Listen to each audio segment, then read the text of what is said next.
Hello everyone, and welcome. Well, if you're new to the channel, welcome. If you're returning because you're already subscribed, welcome back to the channel.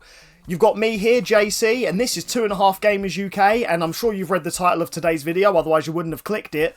But in today's video, I am going to be talking about and reviewing my very own PlayStation Portal. Now, for those who haven't checked it out, like I say, anyone who's brand new, I did do an unboxing and first impressions of this little thing right here. Well, I say little, average size thing.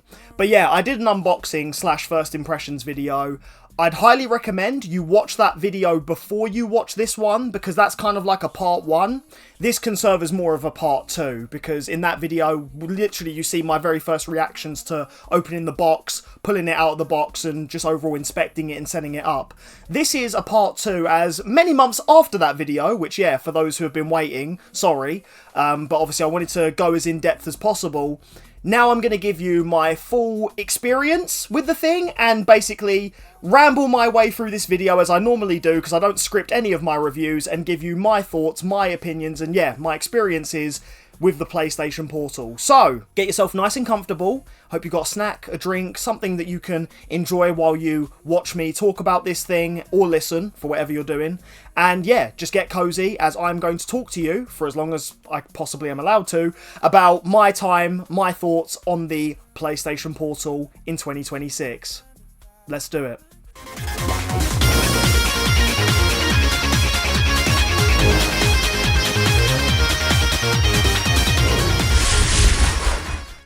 Right, so first things first, let's talk about the design. Now, I'm not going to lie, and correct me if I'm wrong, if you watched part 1, which is, again, the unboxing, but at first, I remember being impressed with the design and thinking, oh wow, this looks cool. I'm not going to lie, since then, that's kind of changed a little bit. I will admit, the design of this thing is a bit ridiculous, like, I'm not gonna lie, but that's not a bad thing. I think that this system looks silly. Yeah, it may look silly, but it's actually really comfortable, like, insanely comfortable. Now, what do I mean by this? Well, I mean, just look at the thing. You can very clearly see, just from the design alone, and I'll edit in some close-ups as I talk, but you can see that design-wise, it is literally just a PS5 controller, the DualSense, pretty much snapped in half with a massive tablet put in the middle.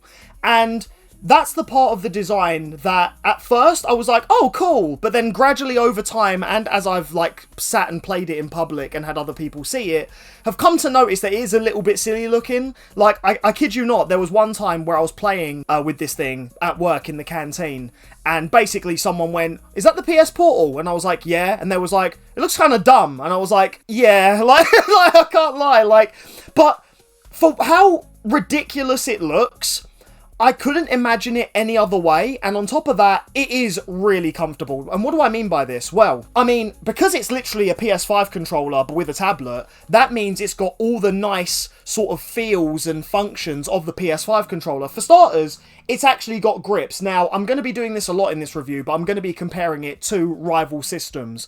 I mean, it's a given, right? There's other systems out there that are handhelds. But in comparison to rival systems, so mainly the Nintendo Switch or the Nintendo Switch 2, as this was their direct competitor, right? Those consoles, after a while, well, they don't have grips, for start. There's no grips on the Switch 2. In fact, I've got my Switch 2 right here. And there are no grips on this thing. So what do people do? Well, they go out and buy grips. They buy third-party grips, or they buy things that they can attach to the Joy-Cons to add grip. Now, with the Portal, you don't have this problem, because it naturally already has grips. And embedded in the grips are the same textures, again, as the PS5 controller, that allow it to just feel comfortable, that allow it to feel nice, great to hold, and for long gaming sessions, that's ideal. I mean, you do not want hand cramp when you're spending hours playing a game, and obviously where this is a handheld somewhat, but we'll get into that. Yeah, you don't want to have hand cramp, and it's nice to have a system where you don't have to buy a third-party peripheral to make it more comfortable to hold. I've played this thing for long sessions now, and yeah, at no point did I ever experience just fatigue or hand cramp holding this thing. It is just as nice as holding your controller, and if you can hold your controller for hours, you can hold this thing for hours. So, yeah, that's the thing about the design. Like, again, it is really silly, and you can really sort of make all kinds of jokes. In fact, probably if you go online, there's a bunch of memes made of it, of how, again, they've copied Nintendo's homework but changed it slightly, and it is literally just the DualSense with a big old screen in the middle. But as goofy as it is, in a practical standpoint, it makes a lot of sense, and I like it for that reason. Like I say though, it is a little bit silly. But again, that's just my opinion. Let me know your opinions down below. Again, with everything in this review, but like I say, we'll get into that. In terms of the screen, it is rocking a very lovely 1080p 60Hz LCD screen. Now, again, the thing is, you're going to get me all over the place in this review. There's a lot of positives, but there's also a lot of negatives.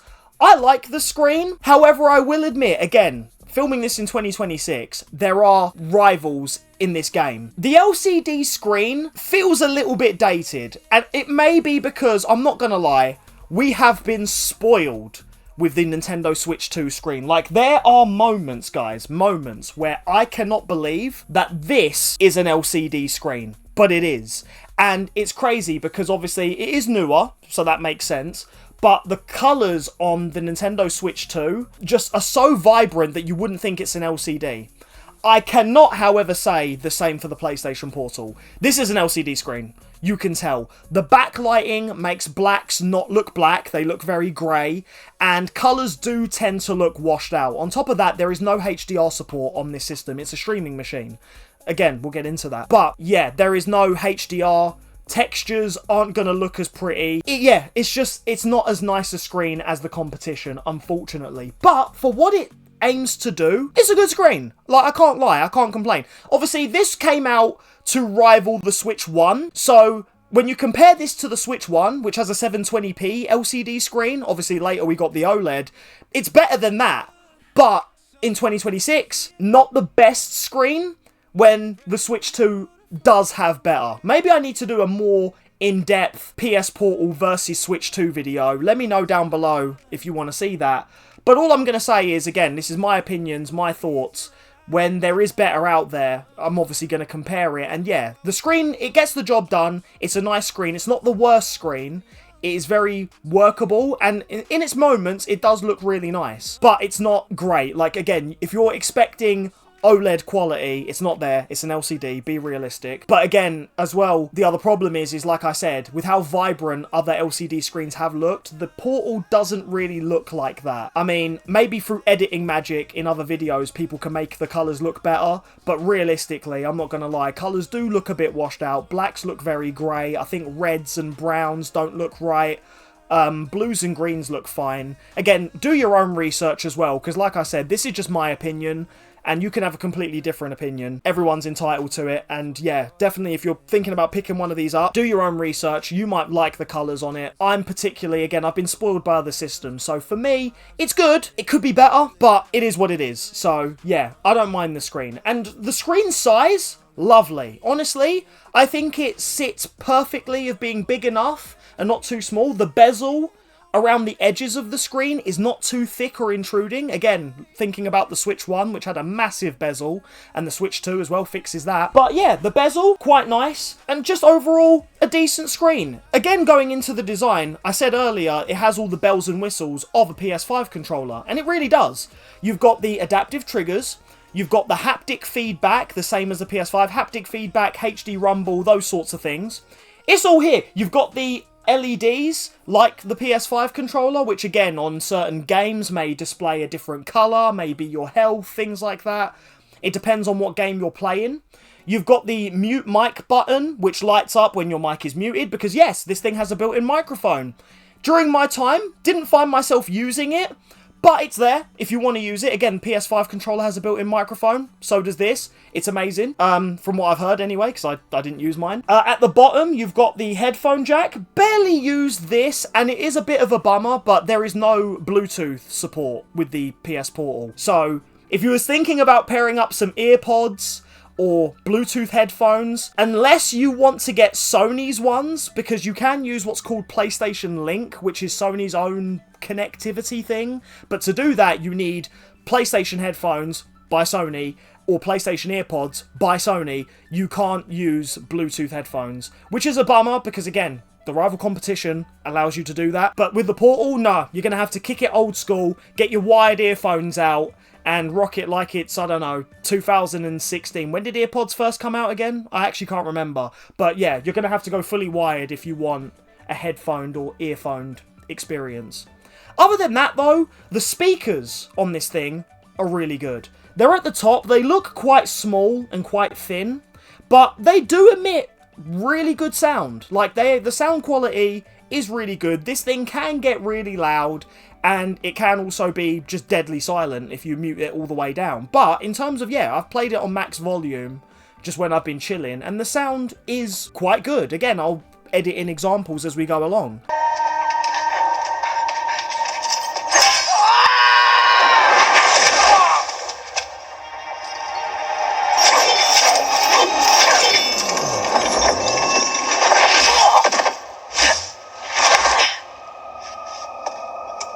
Thanks. So what's your deal? There you are. Hey! You never did like my smoking. Yuri? Well, life's called me Wraith. Fits pretty well, I think. I tried. Where have you been? Yeah, overall, I'm impressed with the design. Like I said, despite how goofy it looks, it does what it needs to do. The analog sticks are slightly smaller than a PS5 controller, but obviously that makes sense to fit it on a handheld. I feel like the buttons are about the same size, like the face buttons, the D-pad. I mean, maybe the start and select are a little bit smaller, just like the analog sticks, but again, they work. The clickiness of them, I mean, I've had this thing now for, like I say, a good few months. Obviously, check the unboxing video, that's how long I've had it. But they still feel quite clicky, quite responsive. I've not had drift or any other issues like that. Maybe I'll have those in the future, I don't know. But at the moment, no problems with how this thing looks, how this thing feels. It does what it needs to do. It's the PlayStation Portal.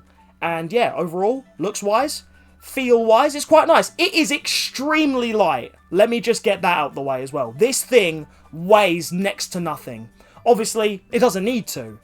And I'll get into that as to why. So yeah, let's talk about, like, I guess, technical stuff, my experience, etc. Now I'm just going to hodgepodge everything into one big thought. We've done design now I'm just going to talk about everything else. So obviously, as we all know, this thing released to compete with the Nintendo Switch 1.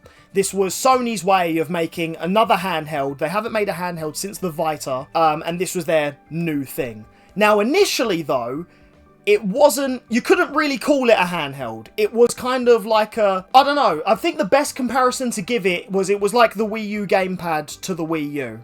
And what do I mean by this? Well, at first, when this thing first launched, you could only use it in link with your PS5. Now granted, you could still stream your PS5 to it anywhere, so long as you had Wi-Fi, but that doesn't necessarily make it a handheld on its own. That makes it, well, just a streaming tool, or just like a remote control, but you can control it from really far away. However, again, it was made to rival the likes of the Nintendo Switch, because the Switch was blending home console gaming with handheld gaming. Sony decided, instead of us doing that with our own new handheld, which is going to have a disc drive or some kind of, you can only buy the games digitally, they opted to go with streaming. So because of that, my experience is going to be drastically different to anyone else's experience. And this is actually something that, again, I emphasize, do your own research with this thing. Obviously, you can look at reviews to get a general opinion, but at the same time, I really do feel like with this system, your results will vary. Because again, where it's a streaming machine, it really matters what your internet signal is like for you to have a good, bad time with this thing. Like, if you are someone who lives in a household with terrible internet and just everyone's on the Wi-Fi and your signal's not great, well, first of all, if you live in an area with no internet, like a poor country or something, you just can't even use this thing, although I doubt you'd have one if you were in a poor country. What am I doing? Anyway, your experience will massively vary depending on your internet connection. But not just the internet connection going into here, also your internet connection in your PS5. Now, if you're going to use this to stream your PS5 directly, I have some recommendations. So, bear with me here. First of all, make sure your PS5 is wired connection, so use an Ethernet cable. Now, you don't have to, but this is just what I'm recommending that you do. Because if it's not, Wi-Fi on your PS5 to Wi-Fi on this thing isn't great, at least in my experience. Like I say, if you're rocking like NASA speed internet, you'll have no problem. But if for the common person, as I'd like to think that I am, go with wired on your PS5. Now, the issue with this is that for me personally, my Ethernet cable that I use in my PS5 is also the same Ethernet cable that I put in my computer when I want to stream. Now, I know someone could just type in the comments, well, don't be lazy, JC, just buy another Ethernet cable so you can have two Ethernet cables. Then you don't have to pull it out of one and put it in the other. But why is that a complaint? The reason why it's a complaint isn't to do with the portal itself, it's actually to do with the PS5. So on the PS5, if you unplug your Ethernet cable, it switches to Wi-Fi, no problem. It automatically switches to Wi-Fi. When you plug your Ethernet cable back in, you have to manually go back into settings and change back to wired connection. Why? Every other system doesn't do this. My Xbox, if I plug the Ethernet cable in, it detects the cable, switches to wired connection automatically. Again, my computer, laptop, plug in an Ethernet cable, it knows, okay, Ethernet cable's plugged in, wired internet. PS5 doesn't do that. If I unplug the Ethernet cable, no problem. Wireless instantly kicks in, so long as the Wi-Fi is obviously working properly. But when I plug my Ethernet cable back in, nope. Settings, network settings, have to change back to wired. This is annoying because if I forget to plug my Ethernet cable back in and then decide to go out and take my portal and then it's lagging all of a sudden and I'm like, oh, for God's sake, why is it lagging now? Then I check my Wi-Fi settings, or at least my PS5's Wi-Fi settings, because you're going to have to check both anyway, because you need to check if it's running okay on here, but you also need to check, like I said, if you're streaming your PS5, you need to check the connection on there as well. Then I see, shit, I didn't plug my Ethernet cable back in. And obviously, if I'm not in the house, I can't do that. And I'm not going to ring someone up and say, hey, do you mind just going in my room and plugging my Ethernet cable back in? They're going to obviously say no. Like, what? No, I'm not touching your PS5, you do it. Or whatever. It depends. It depends how cool the people you live with are, right? But they're not always going to want to do that, and if you don't have access to people who can do that, like say if you live alone, or again, like you've just left your PS5 somewhere where, again, you don't have access to it right away, the wired connection thing is a big thing, and it does make all that difference. Obviously, it doesn't take anyone with even the minute amount of PC or internet skills to tell you that obviously wired connection is better than wireless. But yeah, just a personal recommendation based on my experience. Have an Ethernet cable plugged into your PS5 should you choose to stream the PS5 to the portal. It just makes it so that in terms of the signal going out to your portal, it's much stronger. Then obviously comes the other issue, which is the signal in the portal itself. Now, I will admit, the portal does receive signal very well, but again, it can only receive as much as it's allowed to, again, based on whatever your internet is. So, public Wi-Fi, for example, you may struggle. Mobile data, you're going to struggle a bit, again, depending on your signal. Wi-Fi is the best way to go, but it also, again, depends. If you're staying around someone's house and their internet isn't as good as yours, they've gone with some shitty, cheap company, and their internet's dog shit, doesn't matter how much you're outputting on your PS5, the portal won't be able to receive all of it because you're somewhere with shit internet. Another experience I've had is if you're doing any other task requiring the internet, it can cause some hiccups. There have been times, and again, I said this in my unboxing video, I put this thing through its paces, because again, I'm using it pretty much how everyone would use it on the day-to-day. There were times when I would upload a YouTube video, download a stream, download a song, download anything, download updates. And the minute that I used any other internet feature, it would affect the performance of the portal. Screen tearing, lag. A lot of the time, if the portal's struggling, this little symbol appears to tell you that it's struggling, and then it will just disconnect, and then you've got to reconnect to your PS5, which can be a bit annoying. Again, though, that is entirely based on your internet, so results may vary, but this is my personal experience. Yeah, whenever I was, like, doing any other task requiring the internet, so, other than, like, watching a movie or watching TV, because that's not too taxing, but I mean, again, with what I have to do, like, when I have to edit and upload, I'm uploading a video or a stream, that takes hours to do, and then, on top of that, I'm trying to play on this, and this starts lagging, and then I'd find that as soon as the upload's done, oh look, the portal's working again, and it just, yeah, so things like that, or, again, I'm next to someone who is doing something, and like I say, public Wi-Fi as well. If you've got a bunch of people all using the internet, this thing's going to chop and lag and struggle because, again, it's only allowed to use what's available around it. And if that signal's not great, like I say, unless you're near a space station where they've got gigabit internet, you're just not going to have a good time. But if your internet is perfectly stable and you're not doing anything else, then the thing works fine. Like I say, it is actually really good at receiving signal that it can get, but it's all reluctant on what signal it can get. So again, whatever it is you're doing, just be aware that, yeah, if you're like me or someone who just heavily relies on internet usage, so again, uploads, downloads, streaming, etc., yeah, just be aware that that can affect the performance of the portal in the sense of it may get a bit choppy, and then as soon as whatever it is you're doing is done, the portal will go back to normal, whatever normal may be. And obviously, yeah, you can't hook up an Ethernet cable to this thing. Wouldn't be very handheld if you did. So it is very much relying on Wi-Fi in order to run. And so, yeah, because of that, yeah, it is what it is again, I guess. But other than that, though, like I say, when the thing works, it works exceptionally well. Like I say, I've had a lot of fun using this thing. It has certainly allowed me to scratch my PlayStation itch when I'm away from home. So, I do spend quite a bit of time outside of home, and like I said earlier, I've taken this thing to work, played it on my breaks, I've taken it when I've stayed around my partner's house, I've just taken it places, you know? Again, that's what you do with a handheld, right? I don't know why you would buy a handheld and only play it at home. But if you did want to play it at home, it is actually quite good for that as well, because I'll tell you something, my setup is mainly upstairs. When I've needed to be in any other room for long periods of time, like I say, I can just connect to my PS5, my PS5's upstairs, it connects, I can play in another room, and that's absolutely fine. If anything, that's the strongest experience you're going to get because of the fact that your close proximity to your console. Like I said, think of the Wii U, for those who had a Wii U, or know of the Wii U, and think of the Wii U gamepad. Obviously, the closer the gamepad was to the console, the better it performed. But that's not to say you only have to have the console near you. Like I say, you can use it literally anywhere, and you can stream your PS5. With one caveat, though. Your PS5 has to be in rest mode for you to turn it on. There's a problem with that. A pretty big problem with that. Let me explain. So, once again, we go back to the issue.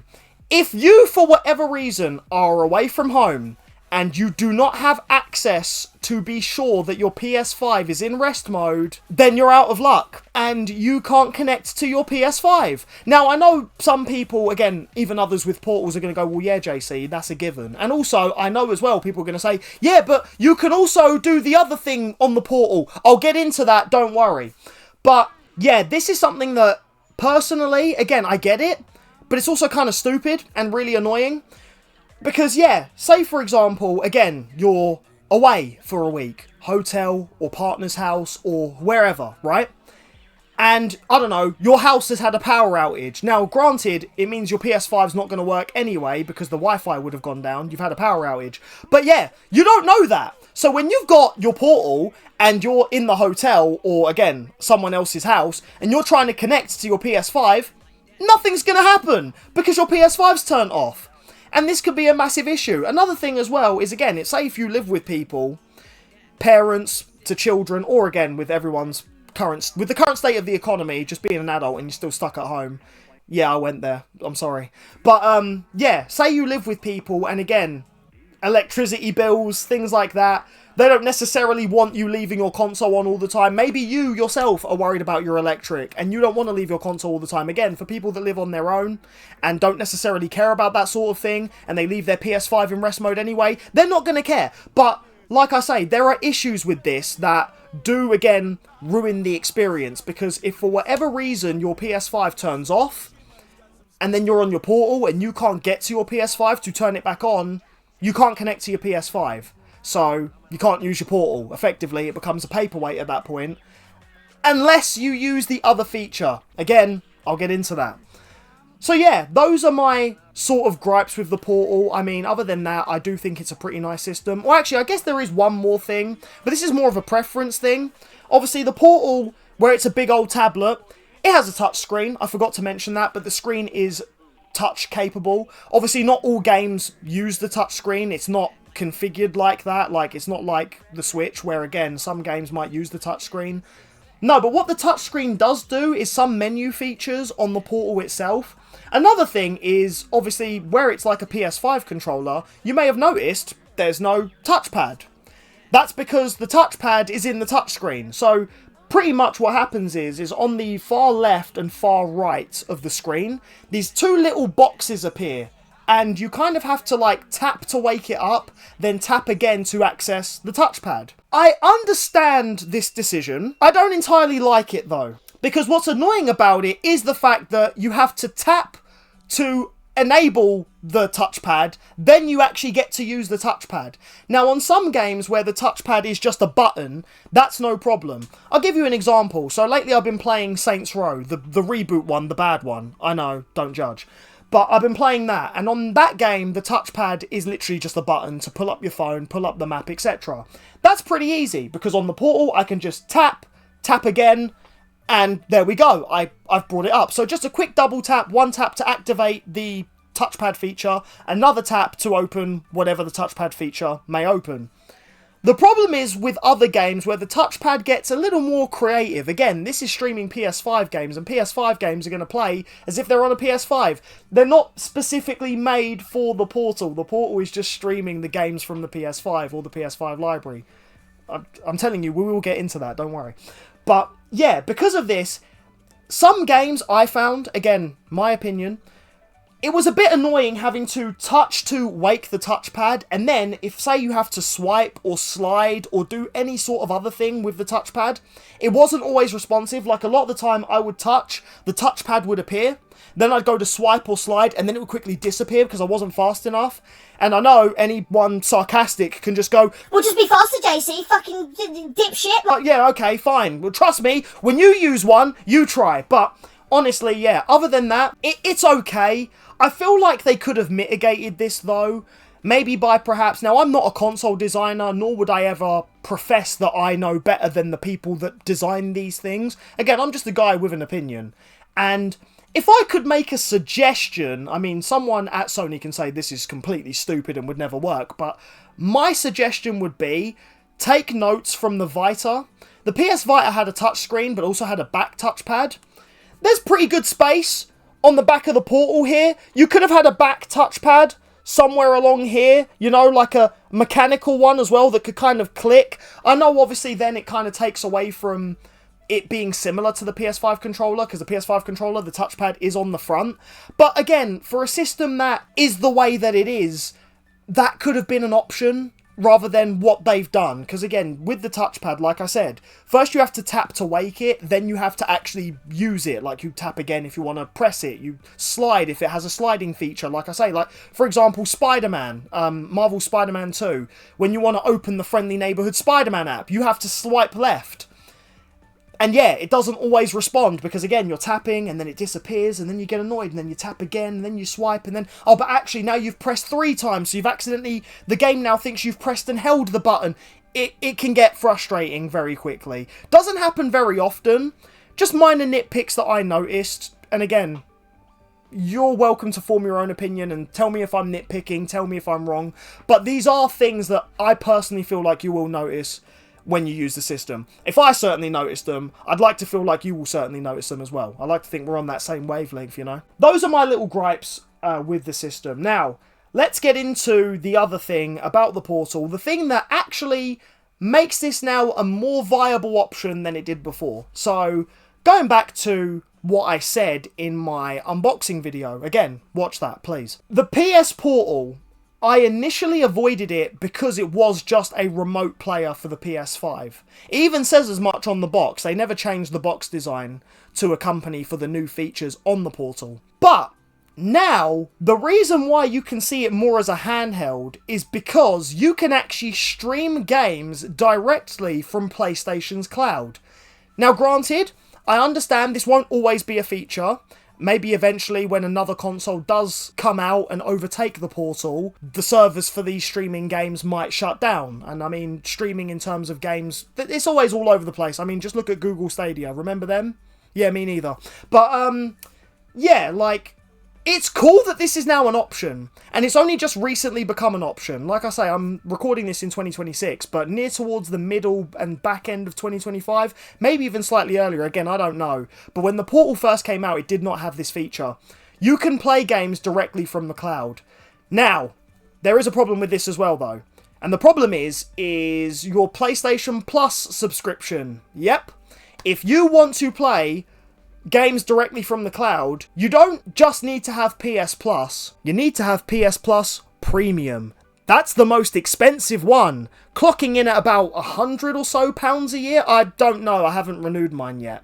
I did make the jump to PS Plus Premium because fuck money, am I right? No, I'm joking. I got PS Plus Premium to try it for the sake of the Portal. I actually, in fact, I'm pretty sure I did it in that unboxing video. If not, I'd done it some point after. But I wanted to experience everything the Portal had to offer, so I did make the jump to Premium. As I say, at the time of me recording this, though, that money hasn't come out yet. I still have time to turn back.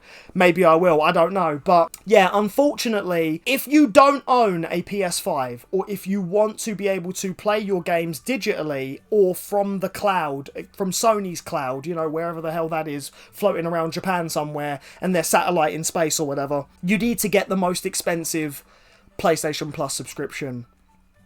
It's not fair. I don't agree with it. I feel like maybe the second tier would have been fine. Like, I get it, right? Obviously, they split PS Plus into 3 tiers. The first tier, they could say, okay, no Portal support. That's the cheapest tier. You're not paying that much money. People who have that tier probably just have a PlayStation 5, maybe even a PlayStation 4 if you've decided you still don't have a 5 for some reason.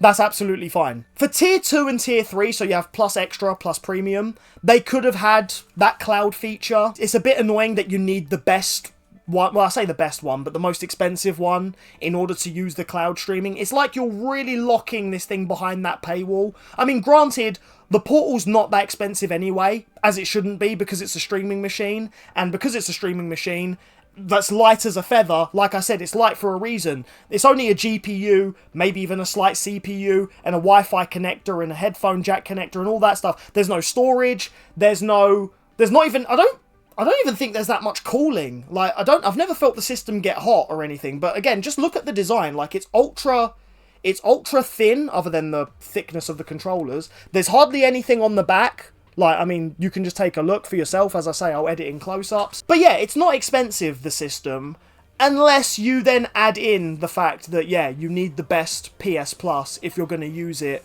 completely as a handheld, which, yeah, if you want to use it completely as a handheld, or again, you want to get it for someone without getting them a PS5, you have to then get them, or they have to get PlayStation Plus Premium, which, like I say, yearly adds up. I mean, hell, even monthly that adds up. I think always do the yearly, though, because they knock a bit of money off for the yearly rather than the monthly. But yeah, that's the issue with if you want to stream games directly from the cloud, is that you need that subscription. Again, I don't agree with it. I got it. I know, you could say I'm part of the problem, but I did it just to try. Like I say, if I don't like it, I'm just going to revert back. Because I'm not going to lie to you guys. A lot of my time with the Portal has been more so me streaming my PS5. I have tested games from the cloud, and they do work really well. I have had good experiences with them. But I actually prefer just using it to control my PS5. Like, when I'm out of the house and there's a game I've started on my PS5, whether it be via disc or whatever, because again, I'm also, for those who don't know me, I'm a video game collector, so I've got a lot of games physical anyway. If I've started a game, the feeling of being able to know that, again, I can leave my house, be anywhere else, so long as there's Wi-Fi, and pick up where I left off on a particular game, just from this thing, is amazing. So because of that, I haven't really used the cloud feature that much. I actually just personally prefer streaming my PS5. Now, there's another reason for this as well, which again is very personal to me. I still have a lot of PS4 games I'm playing, and as well as I have a lot of PS4 games I'm trying to platinum. In terms of the cloud streaming, when you stream the games off the cloud, you only stream the PS5 versions. For trophy hunters, this is going to be an issue, and I'm saying that because I'm a trophy hunter myself. If you're trying to platinum a PS4 game, but you don't want to platinum the PS5 one, or you're trying to platinum the PS4 game and then you want to then, you know, auto-pop the trophies for the PS5 version, You can't necessarily do that on the Portal, not unless you stream your PS5 with the PS4 disc in the system or the PS4 game owned digitally. Like I say, if you're going to use cloud, it will only play the PS5 version. Beggars can't be choosers, and I mean, each to their own, and so many other different sayings I could say right now, but it really is a preference thing. I mean, I'd like to imagine that a lot of people that are getting this are mainly going to use it to play PS5 games. I mean, for the bells and whistles, like, again, the adaptive triggers, things like that. But I'm talking more broadly. Like I say, I can only really give you guys my experience, and in my experience, like I say, if I'm playing a PS4 game and I want to continue playing it on this, I have to stream my PS5 to this. So what I do is I hook my PS5 up, wired of course, because that's the best signal I can get. And like I say, I boot this thing up, turn my PS5 on remotely from rest mode. Don't forget that, by the way, because again, you can't do it from off. And then I carry on playing my PS4 game. Another great thing about this, actually, is, like I said earlier, this thing has a 1080p screen. Because it has a 1080p screen, PS4 games are only really going to play in 1080p unless they have PS4 Pro features. And I actually feel like the Portal kind of looks better when you play PS4 games on it, I can't lie. Again, this is just a preference thing, because obviously, unless you go into your settings and change a PS5 game so you downscale it from 4K to 1080p, there is a little bit, there can be some issues with like screen tearing and things looking a bit weird, but if you're playing a native 1080p game, like a PS4 game, it actually looks really good on the Portal, because it's running pretty much near enough how it should be running. It's running on 1080p on your PS5, and you're streaming it in 1080p to your Portal. Again, that's just a preference thing.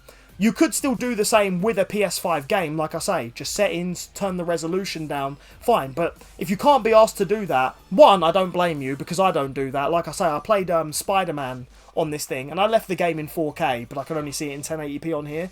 And there were moments where, yeah, it does kind of mistranslate, because the game wants to look sharper than what it is, but you're not going to see that in terms of the streaming quality. On top of that, if you are streaming it, say, from your PS5, your PS5's got the HDR on, but your Portal doesn't have HDR, so you don't notice the difference. And yeah, things like that can cause little hiccups in terms of the visual quality. Like, the visual quality is not going to be one-to-one how it would play on your telly. That's a given, right? But it is how it is. Again, that's just how it is for how you're going to use it, and I can only say from what I've experienced. One thing that they have actually done, though, and I guess another praise of the Portal at the moment, obviously this is probably subject to change as the thing gets older, the amount of support from Sony this thing is getting in the next few years, and overall in the last few years. Like I say, initially, it didn't have the features that I mentioned, like the cloud streaming, etc. But Sony have even doubled down and added more features, which even at the time of me recording this, I'm surprised, and they're still bringing out stuff, as I can imagine, to this day. So one of the big features, actually, which kind of delayed me from recording this review, was they've added now a new, like, sort of streaming mode thing. I don't know how really to describe it, but basically, when you press the home button on the Portal, you get like a side dashboard, and you've got all things on there, like, again, your volume, your brightness, whether you want to connect to your PS5, disconnect, connect to a game or disconnect. Another new feature they've added is you can change how vibrant or like what sort of streaming quality you want the game to have. So you can basically have like a performance mode, and you can have a quality mode. Now, the quality mode is going to use more internet, but it's really going to push the Portal to use every single ounce of internet to make sure the game looks as clear as possible. The problem is, though, you are sacrificing performance. And what do I mean by that? I mean things like input lag is going to be worse. And like I say, if your signal's not great, your Portal's going to struggle. Because again, you've set it to the quality mode. So it's trying to grab every single bit of data it can. Every single bit of Wi-Fi. All the zeros, all the ones that it can get from the metasphere. I'm making up shit at this point. It's going to try and get all that to make your game look crystal clear. When it does, oh my god. Like I say, I'll edit in footage so you guys can see. It looks amazing, right? Doesn't change the fact that the colours of the screen, etc. Like I say, that's due to the screen. But at least when the game looks good, it looks good. And especially if you're playing a game in 1080p, like I said earlier, it will look great. If not, like I say, it will struggle in terms of performance. You will notice, I noticed this personally, but you will notice the input lag does get worse. And like I say, if for whatever reason your Wi-Fi decides to dip, in any sense of the word, like again, sometimes Wi-Fi just goes down, like in terms of speed, it just goes all over the place depending on signal. And on top of that, like I say, if you do any tasks with the internet, that's going to affect your speed as well. Your portal will struggle because it's trying to make the picture look so pretty that it can't focus on the performance. But then on the flip side though, you have the performance mode, which, like I say, makes the games not look as pretty. It still uses the internet really, really well, and again, I will say the games do still look great, but in performance mode, what I've actually found is, well, and as the mode pretty much tells you, it's favouring the performance.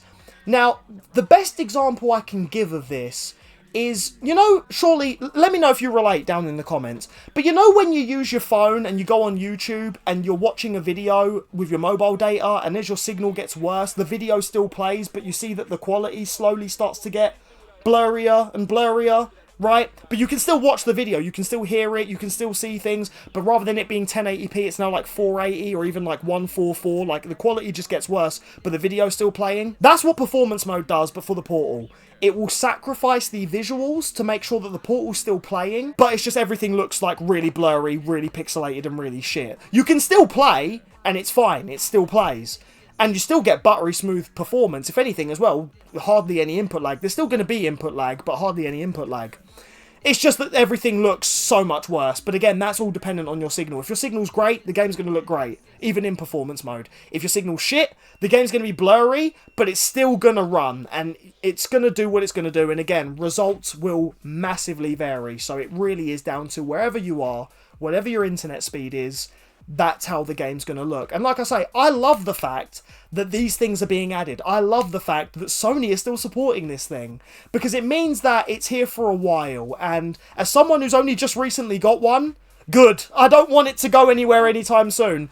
I'm really enjoying this thing. You know, I guess now would be a great time to summarise how I feel overall. I've told you pretty much most of what I feel, and again, form your own opinions by perhaps getting one yourself. Let me know down below if you've got one or if you're gonna get one.